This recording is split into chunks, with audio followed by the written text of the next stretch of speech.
I wanted to talk about James Harden. We all know about his playoff woes. We all know about his playoff failures in the past, but I just don't get this man, bro. Like, it was like 4 days ago. He had 45 points in game one. It looked like him led the Sixers without the MVP to a road win. Got to the press conference full of confidence, saying that it's just that he's been playing another role, that he's been told to get Joel the ball, but he could still go out there and do it.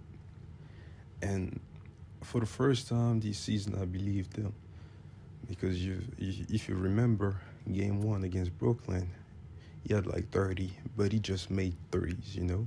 So it was like, okay, so this game he just happened to make shots, but that doesn't mean that he's back, that he's going to perform in the playoffs. But in game one, he was also taking it to the rack. He was chasing mismatches, making middies, and obviously the threes. He made at least 5 shots on all levels at the rim, from the mid-range and from the three. So it's like, okay, James Harden is back. He got to the line a little bit also. Game two, he came out struggling. It was like 1 for 6 from 3, 2 for 12.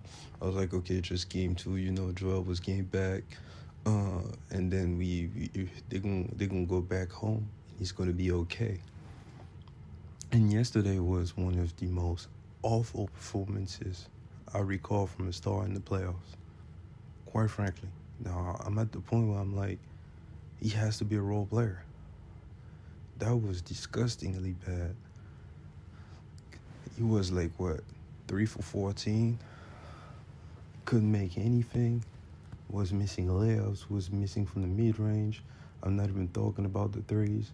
And at some point through the third quarter, he was passing up wide open layups because he was scared he would either get blocked or miss. Sometimes no defender around him, still passing the ball away. He was on some Ben Simmons stuff.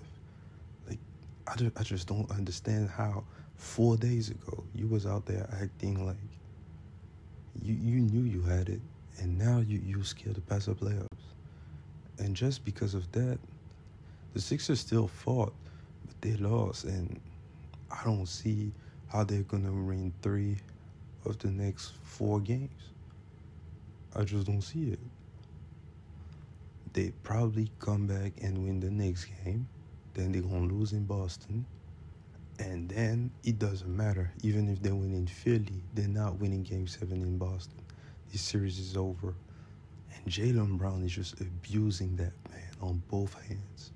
Every time you see James Harden, cookies, taking him to the rack, and he's getting by him so easily, finishing him so easily, pushing him away, and he's locking all that bullshit up on the other hand. Blocks, steals, forcing bad shots, everything. Jaylen Brown is just all over that man.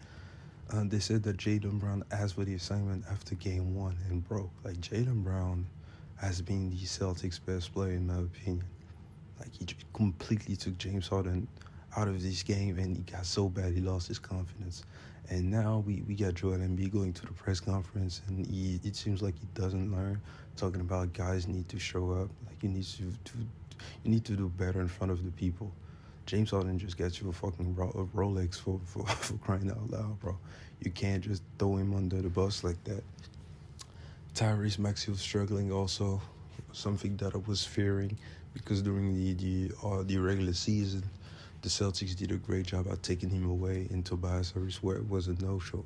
Yesterday, D'Anthony Melton was the second best player.